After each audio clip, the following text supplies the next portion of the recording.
நீங்க சாப்பாடு போடுறீங்க, நல்லாதான் இருக்குது அப்படின்னு நான் சொல்லிட்டா போயிருமா?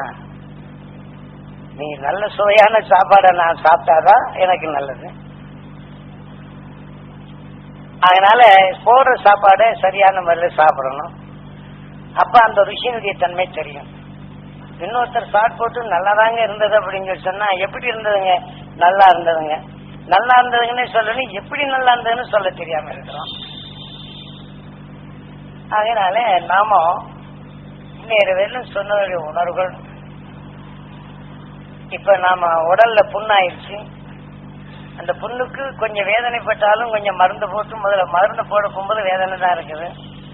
ஆற வேணுங்கிற ஆசையோட இருக்க போகும்போது வச்சிருக்கிறோம். கொஞ்சம் போட்டு கொஞ்சம் தூரம் கடுகடுப்பு ஆகி போச்சுன்னா என்ன வேதனை ஆகுதுன்னு தூக்கி எரிஞ்சிட்டேன்னு ஆறுமோ? மனிதனின் வாழ்க்கையில நாம் எத்தனையோ விதமான வேதனைகள் தோற்றுவிக்கும். அந்த எத்தனை விதமான வேதனை தோற்றினாலும் அதை மாற்றியமைத்த அருஞானின் உணர்வுகளை நாம் அடிக்கடி நுகர்தல் வேண்டும். அப்ப அந்த வேதனை போக்கும் சக்தி கிடைக்கின்றது. இப்ப நான் என்னதான் கொடுத்தாலும் நீங்க எடுத்துக்கொள்ளக்கூடிய முறையில் தான் இருக்குதே தவிர, சாமி நான் பெரிய சக்தி, இப்ப உங்களுக்கு தெரியாமல் எவ்வளவு பெரிய சக்தி கொடுக்கறேன்னு உங்களுக்கே தெரியாது.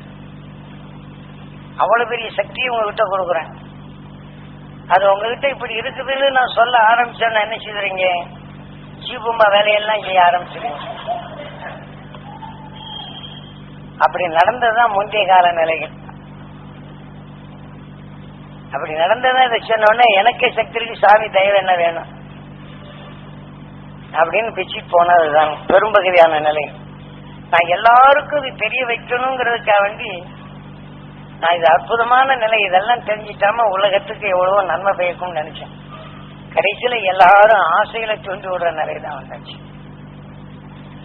மொத்தம் ஒருவருக்கு புரியக்கூடிய சக்தியை கொடுத்தாலும் அடுத்தவங்க புரிஞ்சிடக்கூடாதுன்னு தான்.